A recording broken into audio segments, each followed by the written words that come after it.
Distinguished heads of state and heads of government, esteemed ministers, distinguished representatives of the energy community, ladies and gentlemen, I would like to greet you all with my deepest regards.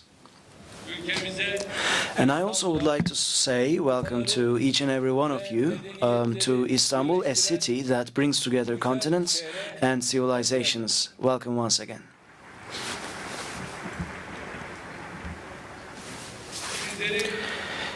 It is a distinct pleasure for us to be hosting you here in Turkey at this historic occasion, at this historic event. I'm personally very pleased that you are all here with us.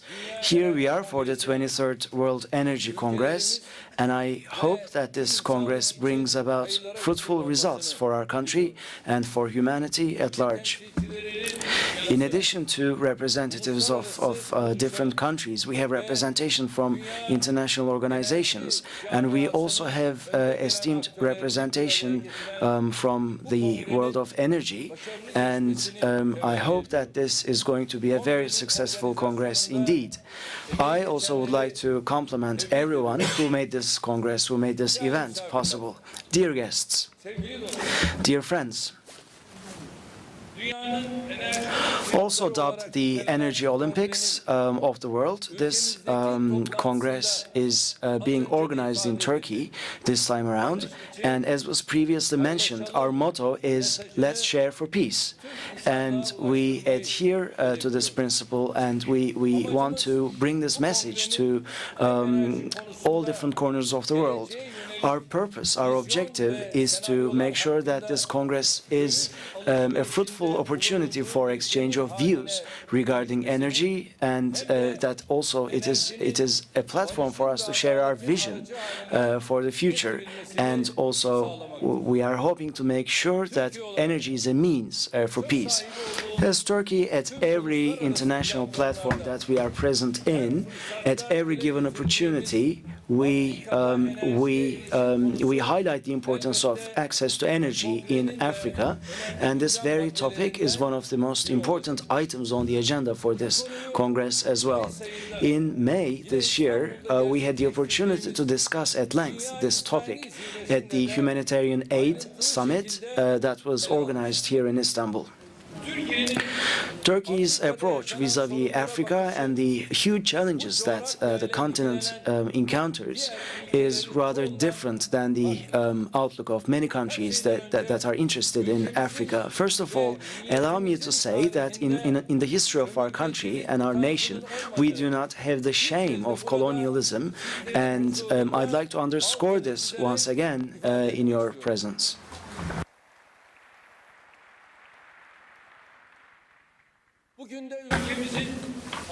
And today, Turkey's approach vis-à-vis Africa is not driven by natural resources, nor humanitarian resources, nor any other self-interest.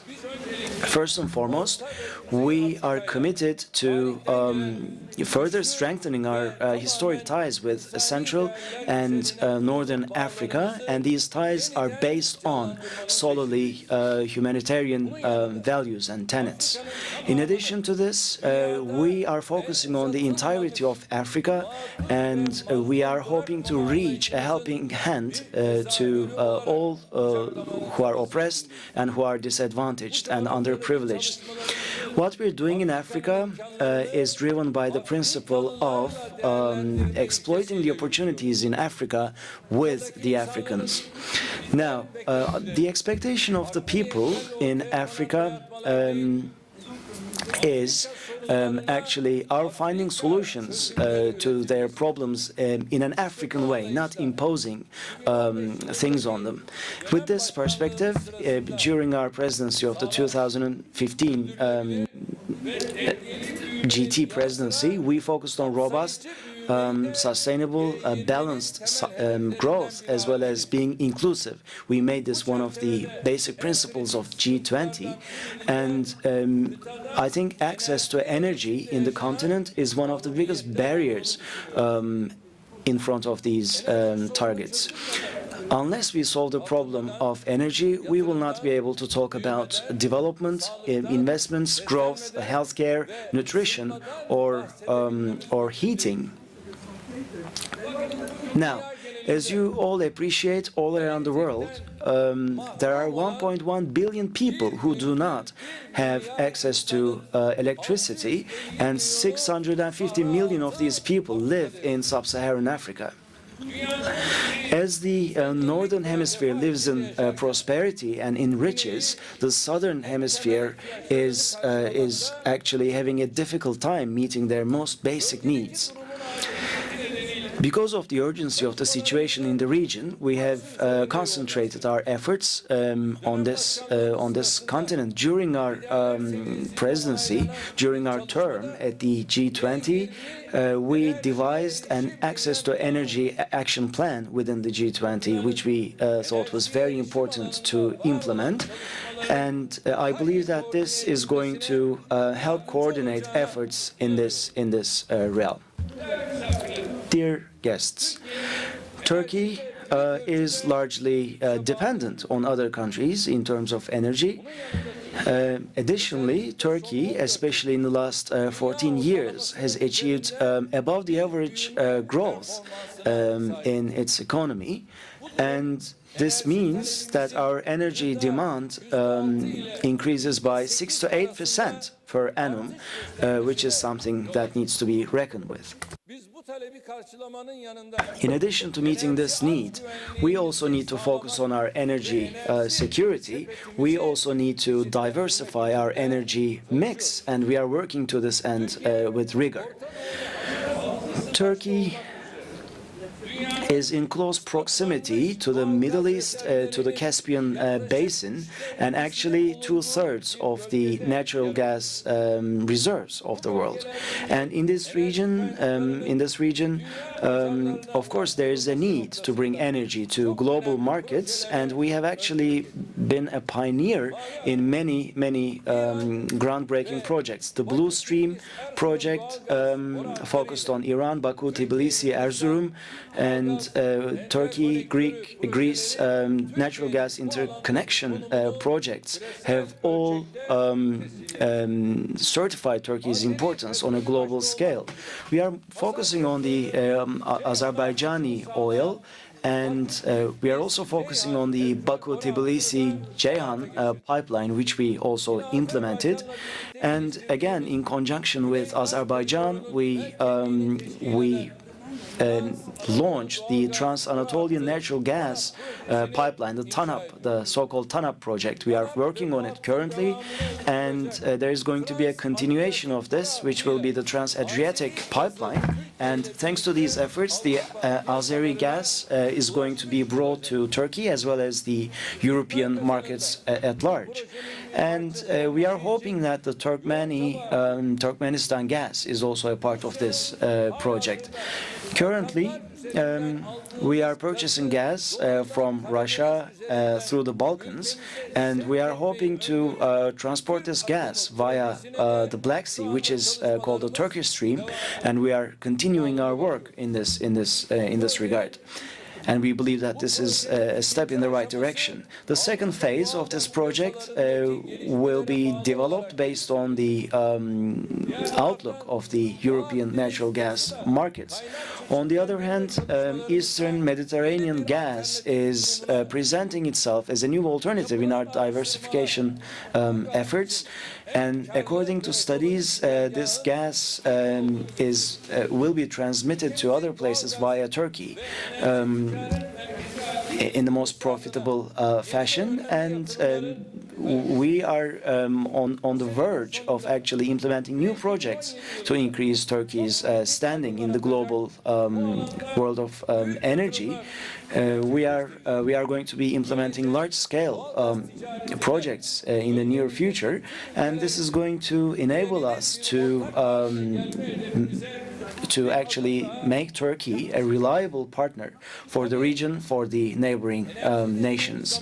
Of course, when we talk about energy, when we talk about natural gas, there are three components, three dimensions that we cannot ignore. One is supply, two is transportation, and three is consumption. Of course, we are not a supplier. As a country, we do not supply natural gas. We consume natural gas and we transport natural gas. We are a transit country, and these are two things that are special about Turkey, and we need to bolster this with technology and make sure that we bring supply and these assets together. And for the supply safety of Europe, I think this is a huge contribution. Within this perspective, the Russian Federation, after Algeria and Norway, we are going to be building the fourth energy corridor for Europe. With the initiation of the TANAP project, I think a new alternative will emerge for the natural gas supply of Europe, and the Turkey-Greece natural gas interconnection was the first step in this project, and I think this is significant tremendously for Europe as well. Yet another area that we feel strongly about is nuclear energy. In 2010, with the Russian Federation, we signed a deal for the Akkuyu nuclear power plant. We signed this deal between the two governments to initiate this process. And with Japan, we have signed a deal to build the Sinop nuclear power plant project on the shores of the Black Sea. And right now, we are weighing up different options for the third nuclear power plant to be built in Turkey. Our aim is to always benefit from the cutting-edge technology, the latest technology, because our country needs huge amounts of energy. Our objective is to make sure that around 10% of our electricity generation comes from nuclear energy. Turkey is also is at an advantaged position regarding renewables. As for solar, wind, and hydraulic energy, we are hoping to increase the overall share up to 30% in our energy mix, and we are continuing our work in this regard. As you very well appreciate, in all different frontiers of energy, there is a huge potential in Turkey, and we invite all energy companies to come to Turkey and to invest in Turkey. Those who have trusted Turkey, those who have invested in Turkey, never regretted their decisions, and never will they regret any such decision in the future. Dear guests, ladies and gentlemen, a vast proportion of infrastructure investments in today's world is energy investments, but the oil prices have been going down of late, and I think we need to be cognizant of the possibility of this having a negative impact on energy investments. It is highly probable that the natural gas prices also follow this trend. And if we postpone our investment decisions, then this is going to have a negative impact on our energy security in the future. In order to prevent this from happening, we need to work in tandem, closely. We need to work in a spirit of cooperation. We need to focus on bringing about a close relationship between the public sector and the private sector to meet the needs of investment needs, both in energy and other areas. We need to merge the dynamism of the private sector and the investment needs of the public sector, and I think we can do this in an efficient manner. In energy investments, in order to reach the desired figures, desired levels, we need to work hard. And if we can accomplish this, I think this is going to make a positive contribution to global growth as well. All of these projects and investments should be sustainable in essence. We need to always adhere to the principles of sustainability. Last year, I think we witnessed historic developments in September 2015 in New York. Agenda 2030 was discussed, and in December in Paris, the COP agreement was adopted. This international platform is a huge opportunity for us to fight against global warming and climate change. Dear guests, of course, having rich carbon resources does not necessarily mean riches, peace, or a safe future. We have seen instances of this in the Middle East, in Northern Africa, Western Africa, in South America. We have seen this time and time again, and we are still seeing this unfolding all across the globe. In terms of access to basic human needs, energy included, in these regions there are communities that have a very difficult time indeed. Today we had the opportunity to discuss this with the President of Venezuela, and the fact that he is with us here today, and hopefully in January and February I'll be paying a visit to Venezuela. And hopefully this is going to give us the opportunity to bring together our business people, and we will have the opportunity to discuss what we can do in the future. Now, when you look at the Middle East, you see many striking examples of this. Now, I would like to call out to each and every one of you, heads of state coming from different corners of the world, esteemed participants from the energy sector. Here's my plea to you. Let us join forces to bring peace and harmony to Syria, to Iraq, and to Middle East.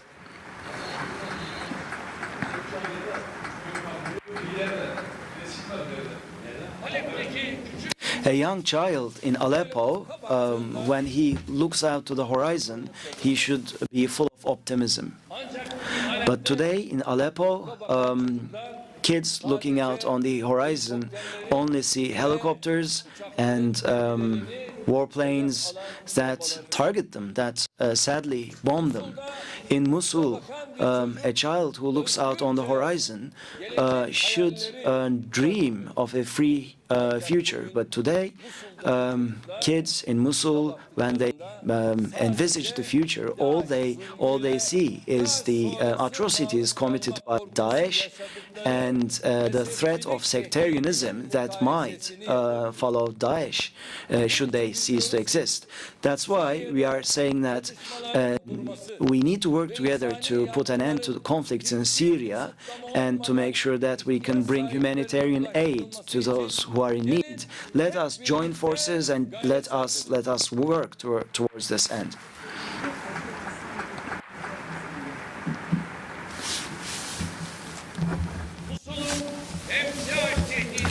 Let us also work together to rid Mosul of the threat of Daesh and from the pressures of sectarianism.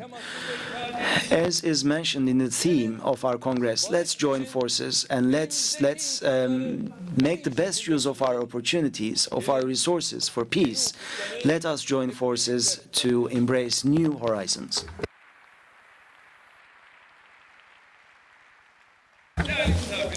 Dear guests, ladies and gentlemen, these pleas for justice, peace, stability, and security that we promote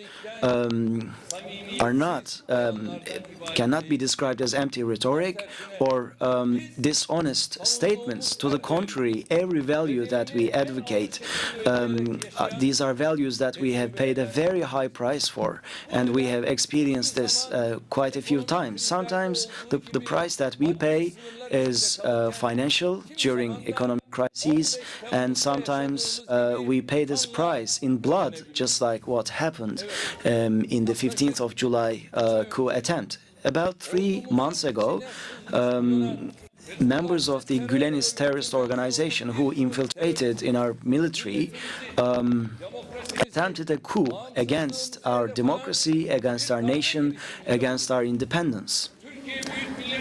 The Turkish National Grand Assembly, the Presidential Palace, police headquarters, and many of our institutions were bombed. Our civilians were shot at from helicopters, from tanks, using heavy weaponry. The courage of our nation, their resilience, and their heroism made sure that this coup attempt was proved unsuccessful. During this heinous attack, we lost 241 citizens who were martyred, and 2,194 citizens were wounded, and as such, they are veterans.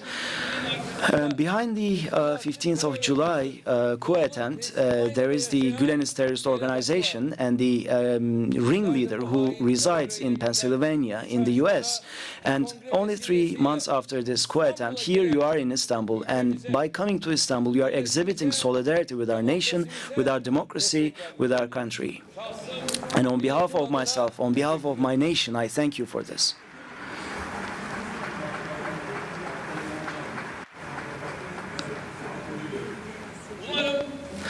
And I hope that this noble stance that you have exhibited will be an example, will be a model for countries who are not openly supporting Turkey, who are still preaching to us about human rights and democracy under the pretext of these coup implementers. I hope your presence here and your stance is an example to them. Of course, Turkey's struggle with terrorism does not end here. In addition to the Gülenist terrorist organization, we are also struggling against the PKK and Daesh. We are under their attack.